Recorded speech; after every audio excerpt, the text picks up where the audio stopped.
శ్రీనంది, యాగంటి, నరసింహ, శివనంది, శ్రీరామ ఇలాంటి అనేక ఉత్పత్తులు మంచి విస్తరణాధికారి, రైతుల్ని మెప్పించి ఒప్పించే చాకచక్యంతో సేవా రంగంలో ఉన్న కరుణశ్రీ గారికి హృదయపరంగాల్లో చిరుధాన్య ఆహారాల విషయంలో ప్రధాన శాస్త్రవేత్తగా లక్ష్మి గారు పండిస్తున్న సస్యలక్ష్మికి శుభాకాంక్షలు. ఉత్తర తెలంగాణ వ్యవసాయ అభివృద్ధి కోసం కృషి చేస్తున్న యువ శాస్త్రవేత్త, జమ్మికుంటలో క్రాస్ ప్రొడక్షన్ సైంటిస్ట్ గా 12 ఏళ్లు, సీనియర్ సైంటిస్ట్ గా 3 ఏళ్లు సేవ చేసిన పురుగుల్ని నివారించడంలో పరిశోధనలు జరిపి విజయవంతంగా సాగుతున్న రామచంద్రరావు గారికి శుభాకాంక్షలు. అధికారులకు సైతం శిక్షణ అందించే సంస్థ వ్యవసాయ పరిశోధన బోధన కన్సల్టెన్సీలో 30 ఏళ్లకు పైగా అనుభవం ఉన్న వీరు నార్మ్ మేనేజ్ సమితి, ఈఏ, ఎస్బీఐ, ఏఎఫ్ఎస్సి, ఐటీసీ, డిఆర్డీఓ సంస్థల్లో అన్ని చూరగొన్న ఆరుతేరిన పశు వైద్యులు తొండూరు వెటర్నరీ డిస్పెన్సరీలో అందిస్తున్న సేవలకి రైతు నేస్తం పురస్కారంతో రాంబాబు గారిని అభినందిస్తూ కోరుట్ల 16 ఏళ్లుగా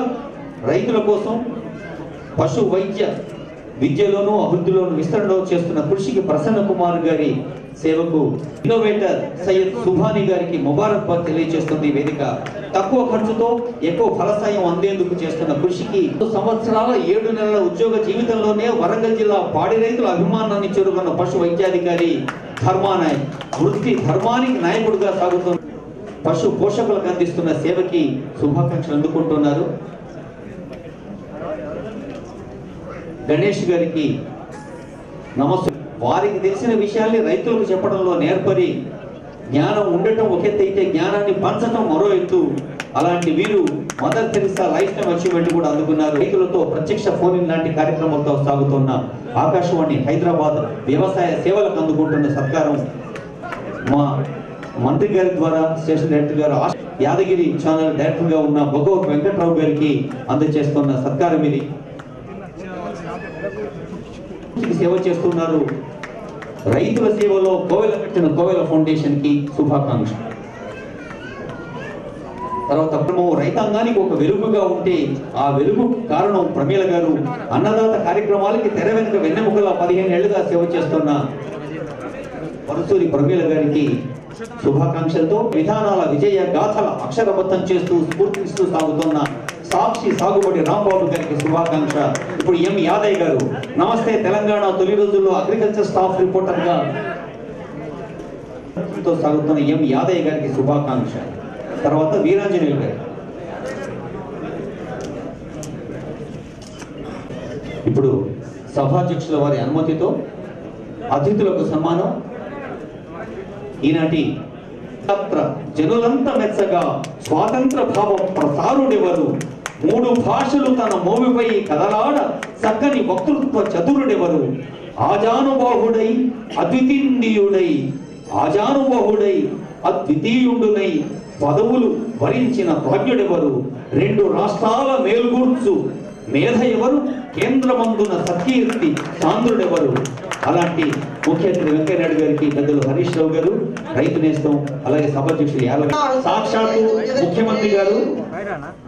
సాక్షాత్తు ముఖ్యమంత్రి కేసీఆర్ గారు అనేక సభల్లో మీకు బుల్లెట్ లాంటి మంత్రి ఉన్నాడు అనే ఒక 6 అడుగుల బుల్లెట్ల ఆకుపచ్చ తెలంగాణను సాధిస్తూ ముందుకు సాగుతున్న సిద్దిపేటను సుప్రసిద్ధిపేటగా మార్చి ప్రథమిత్సు నేతగా ప్రగతి నొంది ఉద్యమ కాలాన ఉత్తమ సేనాని బాధ్యత. సభాధ్యక్షులు తెలుగు, హిందీ 2 భాషల్ని తన ఉచ్ఛ్వాస నిశ్వాసాలుగా ఉంచుకున్నారు అని సినారే గారు ఆశీర్వదించారు యార్లగడ్డ లక్ష్మీప్రసాద్ గారిని. అందుకే పద్మశ్రీ పద్మభూషణ్ వరించింది యార్లగడ్డ వారికి. రైతు నేస్తం వెంకటేశ్వరరావు గారు ఇంకా ముఖ్య అతిథి పెద్దలు అందిస్తున్న సత్కారం.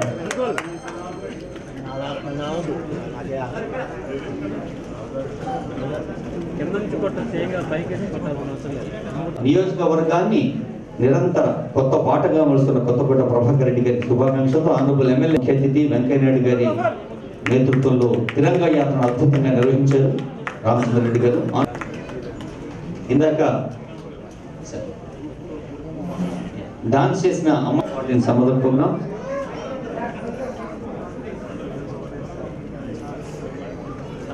ఒకే కప్పు కింద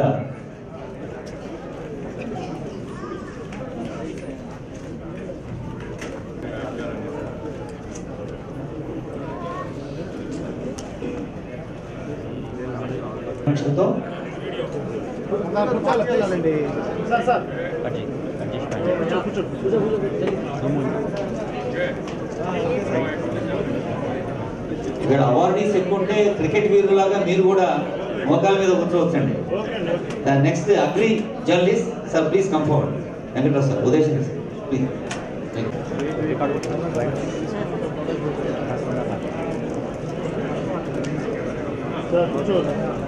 మొత్తం 51 మంది అవార్డీలు అండి.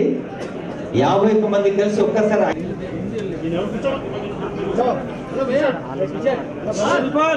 ఇప్పుడు ఇవన్నీ రైతు నేస్తం పబ్లికేషన్సే. లాభం బాబు గారు, రైతుల లాభం బాబు గారుగా అందించిన పుస్తకానికి శుభాకాంక్షలతో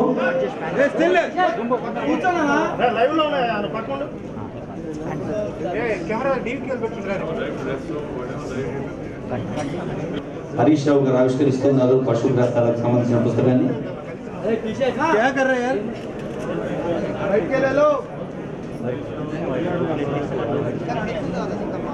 తర్వాత రైతు నేస్తం వారి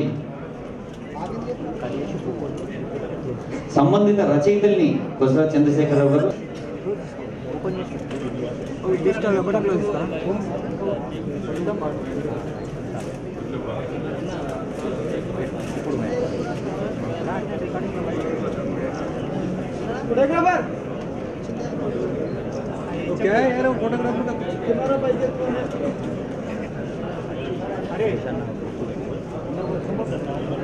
ప్రకృతి నేస్తం అనే పుస్తకాన్ని ఆవిష్కరిస్తాం. మొత్తం 4 పుస్తకాలు.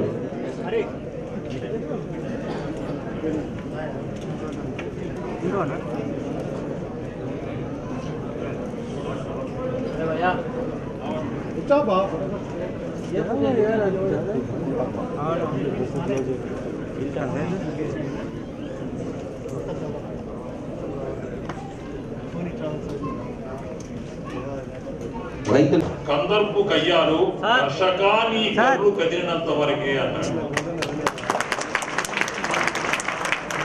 ఇక శ్రీశ్రీ గారు, రాజులు మారి రోజులు మారి పాలన చేసే పద్ధతి మారి మారనిది ఒకటేరా, అది దున్నే రైతుల బ్రతికేరా అన్నాడు.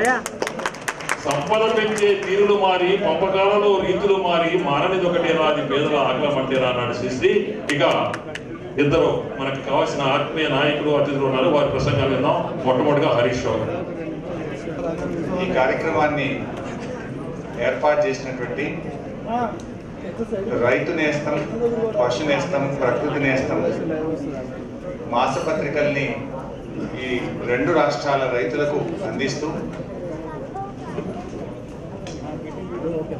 పత్రికల ద్వారా రైతులకు చేదోడు వాదడుగా ఉండడమే కాదు, ఉత్తమమైనటువంటి సేవలు అందించినటువంటి వారిని చక్కటి పురస్కారాలు అందించే ఒక మంచి కార్యక్రమాన్ని ఏర్పాటు చేసినటువంటి గౌరవనీయులు శ్రీ వెంకటేశ్వరరావు గారు, ఈ కార్యక్రమానికి ముఖ్య అతిథిగా విచ్చేసినటువంటి కేంద్ర పట్టణాభివృద్ధి శాఖ మంత్రివర్యులు పెద్దలు గౌరవనీయులు శ్రీ వెంకయ్య నాయుడు గారికి, గౌరవ పార్లమెంట్ సభ్యులు గౌరవనీయులు కొత్త ప్రభాకర్ రెడ్డి గారు, మరి ఈనాడు జీవన సాఫల్య పురస్కారాన్ని అందుకున్నటువంటి డాక్టర్ యలమంచిల శివాజీ గారు, అదేవిధంగా గౌరవనీయులు శ్రీ కోదండ రెడ్డి గారు, యార్లగడ్డ లక్ష్మీప్రసాద్ గారు, కార్యక్రమంలో పాల్గొంటున్న గౌరవ శాసనసభ్యులు చింతల రామచంద్రారెడ్డి గారు, రవీందర్ రెడ్డి గారు, మరి ఈ కార్యక్రమంలో పాల్గొంటున్నటువంటి రైతు సోదర సోదరిమణులు, సైంటిస్టులు, ఉద్యోగులు, మీడియా మిత్రులు ప్రతి ఒక్కరికి పేరు పేరున నమస్కారం తెలియజేస్తూ, సమాగమం ఉందన్నారు, మంత్రి గారు వెళ్లాల్సిన అవసరం ఉంది. వారు ఒక మాట అన్నారు నాతో, వెంకటేశ్వరరావు గారు చాలా మంచి పని చేస్తా ఉన్నారు, వాస్తవానికి ప్రభుత్వాలు పెద్ద పెద్ద సంస్థలు చేయలేనటువంటి పనిని ఒక వ్యక్తిగా వెంకటేశ్వరరావు గారు 3 పత్రికలు నడపడం చాలా విశేషమైందని చెప్పి గౌరవనీయులు పెద్దలు వెంకయ్య నాయుడు గారు అని, అందుకే అలాంటి వారిని ప్రోత్సహించాలనే నేను ఈ కార్యక్రమానికి వచ్చాను అన్నారు. నిజానికి ఈ దేశంలో ఈరోజు అందరం రైతుల గురించి మాట్లాడుతూ ఉన్నాం, రైతుల శ్రేయస్సు కోసం అనేక కార్యక్రమాలు చేస్తూ వస్తున్నాం. బట్ స్టిల్ ఇంకా రైతుకు ఇబ్బందులు ఉన్నాయి. అందుకే ఈరోజు మన రాష్ట్ర ముఖ్యమంత్రి చంద్రశేఖరరావు గారు కూడా తెలంగాణ రాష్ట్రంలో కానీ, అటువైపు చంద్రబాబు నాయుడు గారు కానీ ఈరోజు చూసినప్పుడు ముఖ్యంగా రైతుకు ప్రధానమైనటువంటిది సాగునీరు. ఈరోజు రైతుల కోసం ముఖ్యంగా తెలంగాణ రాష్ట్రంలో చూస్తే నాణ్యమైన విద్యుత్ ఇవ్వగలుగుతున్నామేమో, ఎరువులు ఇవ్వగలుగుతున్నామేమో, విత్తనాలు ఇవ్వగలుగుతున్నాము, టెక్నాలజీ ఇవ్వగలుగుతున్నాము, 90% సబ్సిడీతో డ్రిప్ ఇవ్వగలుగుతున్నాము, స్ప్రింక్లర్స్ ఇవ్వగలుగుతున్నాము, యూనివర్సిటీలో రీసెర్చ్ను మనం ప్రోత్సహించగలుగుతా ఉన్నాము. బట్ ఎంత చేసినా ఈ పర్యావరణంలో వస్తున్నటువంటి మార్పులు, సకాలంలో వర్షాలు రాక, సాగునీటి సౌకర్యాలు లేక ఈరోజు రైతులు చాలా ఇబ్బంది పడుతున్నటువంటి పరిస్థితి ఉంది. అందుకే ఈరోజు తెలంగాణ ప్రభుత్వం వచ్చిన తర్వాత మిషన్ కాకతీయ పేరు మీద పెద్ద ఎత్తున చెరువులను బాగు చేసే కార్యక్రమం కానీ, సాగునీటి రంగం రైతే ప్రధాన ధ్యేయంగా సాగునీటి రంగంలో ప్రతి నియోజకవర్గానికి, ప్రతి ప్రాంతానికి కూడా 1,00,000 ఎకరాలు నీళ్లు ఇచ్చే విధంగా 1 కోటి ఎకరాల మాగాణిగా తెలంగాణను మార్చాలనేటువంటి ఒక దృఢ సంకల్పంతో 25,000 కోట్ల రూపాయల బడ్జెట్ పెట్టుకుని ఈరోజు ప్రభుత్వం ముందుకు పోతా ఉంది. దాన్ని చాలా వేగంగా మన రాష్ట్రంలో అమలు చేసే దిశగా ఇప్పటికే 44 మార్కెట్ యార్డులలో దాన్ని ప్రారంభించాం. ఈ సంవత్సరం రైతులకు అందించబోతున్నాం. వచ్చే సంవత్సరానికి రాష్ట్రంలోని అన్ని మార్కెట్ యార్డులలో కూడా 100% ఈ న్యామ్ ద్వారా మరి రైతులకు మంచి సేవలు అందించడానికి తప్పకుండా ప్రయత్నం చేస్తామని చెప్పి తెలియజేస్తూ మరొకసారి వెంకటేశ్వరరావు గారికి హృదయపూర్వకంగా అభినందనలు. ఒక మంచి పత్రిక నడుపుతా ఉన్నారు. తప్పకుండా తెలంగాణ ప్రభుత్వం తరఫున రాబోయే రోజుల్లో మీకు సంపూర్ణమైనటువంటి సహకారాన్ని ప్రభుత్వం తరఫున కూడా అందజేస్తామని పెద్దలు కోదండరెడ్డి గారు, యలమంచిల శివాజీ గారు, వారిని నేను ప్రత్యక్షంగా కోదండరెడ్డి గారితో చాలాసార్లు కలవగలిగాను. కానీ శివాజీ గారి వ్యాసాలు, వారి ప్రయత్నము ఈనాడు పత్రికల్లో, ప్రముఖ పత్రికల్లో వ్యవసాయం పట్ల వారు చేసినటువంటి కృషి చాలా గొప్పది. వారు ఈరోజు ఈ సన్మానం పొందడం నిజంగా చాలా సంతోషం. వారి కృషి ఇంకా ముందు రాబోయే రోజుల్లో తప్పకుండా కొనసాగుతుందని ఆశిస్తూ అందరికీ నమస్కారం. తెలుగు వారికి గొప్ప వరం ముప్పవరపు వెంకయ్యనాయుడు గారి ముఖ్య అతిథి సందేశం. 1984 తర్వాత పెద్దోళ్ళు చెప్పారు ఎవరు వినకుండకూడదని. 84 ఆగస్టు తర్వాత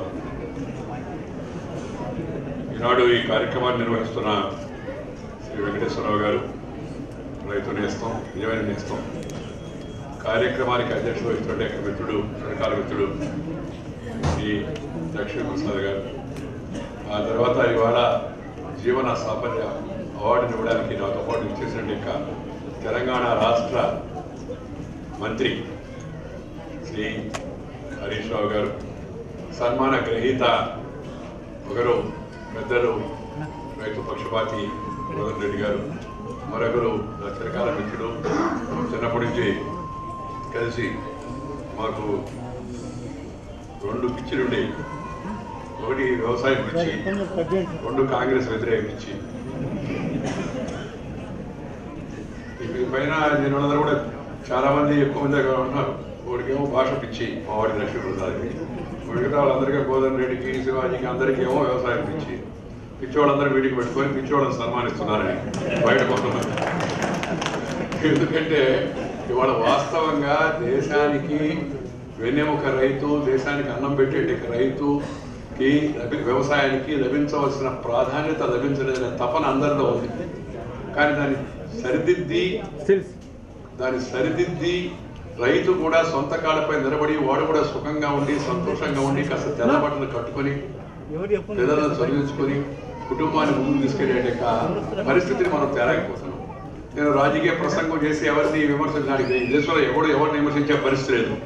అన్ని పార్టీలు ఇంతకుముందు అధికారంలో ఉండి ఇప్పుడు కొన్ని ఉన్నాయి, రేపు కొందరు వద్దామని చూస్తున్నారు, కొందరు ఈ పక్కన పరిపాలిస్తున్నారు. తెలంగాణ టీఆర్ఎస్, ఆంధ్రప్రదేశ్లో తెలుగుదేశం, అక్కడ ఇంకోదరు బీజేపీ, ఇంకోదరు కమ్యూనిస్టులు, ఇంకోదరు కాంగ్రెస్ వాళ్ళు, ఇంకోదరు లోకల్ పార్టీ, ఇట్లా అన్ని పార్టీలు ఉన్నాయి. అందువల్ల ఎవరి మీద బాధ్యత చేసి విమర్శించేసి మనం అయిపోయిందని అనుకుంటే లాభం లేదు. అందరం కలిసి దీనికి పరిష్కార మార్గాన్ని కనుక్కోవాల్సిన అవసరం ఎంతో ఉంది. నాకు అన్నిటికన్నా ఇవాళ సంతోషం ఏంటంటే స్వర్గీయ ఆచార్య ఐవి సుబ్బారావు గారి పేరుతో ఆయన రైతుల కోసం చెప్పిన వ్యవసాయ విద్యాలయ వైస్ ఛాన్సలర్గా ఉండి ఎంతో కృషి చేసి, తపన చేసి, పరిశోధన నాయకత్వం వహించి, విద్యార్థులకు మార్గదర్శనం చేసి ఒక రైతు జన బాంధవుడిగా మిగిలిపోయాడు. అలాంటి వ్యక్తి పేరుతో మరి ప్రభుత్వంతో నిమిత్తం లేకుండా, ఎవరి పెద్ద మద్దతు లేకుండా ఒక వ్యక్తి ఒక శక్తిగా మారి, కుటుంబ సభ్యుల సహకారంతో, మిత్రుల సహకారంతో ఇలాంటి మంచి ఉత్తమ కార్యక్రమం ఏర్పాటు చేయడం అవుతుందో ఇది చాలా సంతోషం. అందుకని నాకు ఎంత ఒత్తిడి ఉన్నా సరే నేను నాకు లక్ష్మీప్రసాద్ చెప్పగానే వెంకటేశ్వర కార్యక్రమం తప్పనిసరిగా వస్తానని అని చెప్పాను నేను. ఎందుకంటే అది జనం కోసం, రైతుల కోసం, నోరు లేని జనం కోసం, రైతుల కోసం, వాళ్ళు ఉన్న మంచిని గుర్తించి ప్రోత్సహించడం కోసం, అభినందించడం కోసం మనం ఈ సమావేశాన్ని ఏర్పాటు చేయడం వరుసగా ఇది 3వ సంవత్సరం వస్తున్నాను నేను. ఎందుకంటే వ్యవసాయం లాభసాటి, వ్యవసాయం మీద ఇష్టం లేక కాదు, మనసు ఎంతో బాధపడుతుంటుంది. కానీ దాంతో పాటు వ్యవసాయం లాభసాటిగా దీన్ని గుర్తించే స్వామినాథన్ కమిషన్ కొన్ని సిఫార్సు ఇచ్చింది. కొన్ని అమలైన ఇంకా చాలా అమలు కావాల్సి ఉంది. ఆర్థిక వ్యవస్థ మెరుగుపడే కొద్ది మరికొన్ని ఈ యొక్క వెసులుబాటు కల్పిస్తారని చెప్పని ప్రధానమంత్రి గారు, ఆర్థిక మంత్రి గారు చెబుతూ ఉన్నారు. వివిధ రాష్ట్ర ప్రభుత్వాలు కూడా ఈ విషయంలో ముందుకు వెళ్తూ ఉన్నాయి. వ్యవసాయంలో శాస్త్రీయ సాంకేతిక పరిజ్ఞానం పెరిగింది. ఆ పరిజ్ఞానాన్ని ఉపయోగించి మనం మరింత పరిశోధనలు చేపట్టాల్సిన అవసరం ఉంది. మన దిగుబడులు పెంచాల్సి ఉంది. ఈ విధంగా వ్యవసాయం చేస్తే లాభసాటి కాదు. అదేదో మనకు కావాలా, ఏదో హోదాతో అంతా అవుతుందా? చేశారని సాటిస్ఫాక్షన్ కాదు కదా, ఫలసాయం కావాలి కదా, లాభసాటిగా ఉండాలి కదా. వ్యవసాయదారుడు అంటే పేరు టైటిల్ కాకుండా ఆ వ్యవసాయదారుడికి కావాల్సిన ఫలసాయం అందించేదాని కోసం ప్రభుత్వాలు ప్రయత్నం చేయాల్సిన అవసరం ఉంది. ఇవాళ agriculture is the country contributes to 13.7% of the GDP అంటే source of employment for 22% of total population. కానీ స్వతంత్రం వచ్చినప్పటికీ ఇప్పటికీ పరిస్థితి చాలా మార్పు వచ్చింది. ఈ బడ్జెట్లో వ్యవసాయానికి కొద్దిగా ప్రాధాన్యత ఇచ్చారు. గ్రామీణ అభివృద్ధికి, గ్రామీణ మౌలిక సదుపాయాల రూపకల్పనకు కేంద్ర బడ్జెట్ అవకాశం కల్పించింది. 35,904 కోట్లు వ్యవసాయానికి కేటాయించడం జరిగింది. 98% పెంపుదల చాలా. అలాగే అగ్రికల్చర్ క్రెడిట్ 9 లక్షల కోట్లు వ్యవసాయదారులకు రుణమివ్వాలని చెప్పని నిర్ణయించడం జరిగింది. ఆ యొక్క వడ్డీ రేటును కూడా తగ్గించే ప్రయత్నం కూడా చేశారు. దాంతోపాటు నబార్డు కింద ఒక 20,000 కోట్లు అదనంగా కార్పస్ క్రియేట్ చేసి తద్వారా నబార్డు ద్వారా రుణాల సౌకర్యం, అలాగే ఈ యొక్క మౌలిక సదుపాయాలు కల్పించడం అని చెప్పి. దాంతోపాటు గ్రామీణ ప్రాంతాలకు రోడ్లు వేయాలి. ఈ రోడ్డు చాలా ముఖ్యం. రోడ్డు లేకపోతే, రవాణా లేకపోతే గ్రామానికి ఎవరు వెళ్ళదు. నేను గ్రామీణాభివృద్ధి మంత్రిగా ఉండేది ఇంతకుముందు. చాలా మంది గ్రామాలు వదిలిపెట్టి టౌన్లు పోతున్నారు. నేను కూడా గ్రామీణాభివృద్ధి వదిలిపెట్టి పట్టణాభివృద్ధికి వచ్చాను. వాజ్పేయి గారు ఇప్పుడు అప్పుడే నేను వాజ్పేయి గారు చెప్పాను, సార్ గ్రామీణ రోడ్డు వేద్దామంటే చాలా మంది చెప్తాను, సార్ గ్రామీణ రోడ్డా సెంట్రల్ గవర్నమెంట్ వేస్తుందా? ఒక ఆయన అన్నాడు, మేము ఎందుకుంటే ఇక్కడ ఈ ద్వారా ఏమయ్యా బాబు, డబ్బులు సెంట్రల్ గవర్నమెంట్ ఇస్తే నీకేం డబ్బు పెట్టి నేషనల్ హైవే పెట్టారు చాలా బాగా. కానీ రోడ్డు రావడం వల్ల చాలా మార్పు. నేను ఎవరు క్యాబినెట్లో వాదించి వాళ్ళు లేకపోతే గట్టిగా చెప్పేవాడు అందరికీ, గ్రామంలో రోడ్డు లేకపోతే వ్యవసాయదారుడికి లాభం లేదు, ఉద్యోగస్తుడు రాడు, వ్యాపారస్తుడు రాడు అని వాళ్ళకి అర్థమయ్యే భాషలో చెప్పా. గ్రామానికి రోడ్డు లేకపోతే వీడిఓ, DDO, ADO, collector, doctor, actor, tractor ఏంటి గ్రామానికి రాదే. అంతే గ్రామానికి ఆ road is linkage. Transport facilities ఉంటే ఎకానమీ కొంత పెరుగుదల అవుతుంది. సో దానికోసం చెప్పి ఈ సంవత్సరం 36,000 కిలోమీటర్లు, పోయిన సంవత్సరంతో పోలీసు చూస్తే ఈ సంవత్సరం మళ్ళా 65,000 కిలోమీటర్ల కొరకు మిగిలిన అవుతున్నాయో దాన్ని కూడా పూర్తి చేయాలని ప్రభుత్వం సంకల్పించింది. దాంతోపాటు 19,000 కోట్లు గ్రామీణ ప్రధానమంత్రి సడక్ యోజన కింద ప్రభుత్వం కేటాయించింది. ఆర్థిక మంత్రి గారు చెప్తున్నారు ఆర్థిక పరిస్థితి మెరుగుపడేపోయి మరింత ఇస్తారు. ఈ మన్రేగా గ్రామీణ పేదలకు ఎంత ఉపయోగమో దాంతోపాటు వ్యవసాయదారులకు కొంత సమస్యలు సృష్టిస్తుంది. అందుకని ఈ మన్రేగాను, ఇది మహాత్మా గాంధీ గ్రామీణ ఉపాధి పథకాన్ని వ్యవసాయాన్ని అనుసంధానం చేయాల్సింది. దాని పరిచయం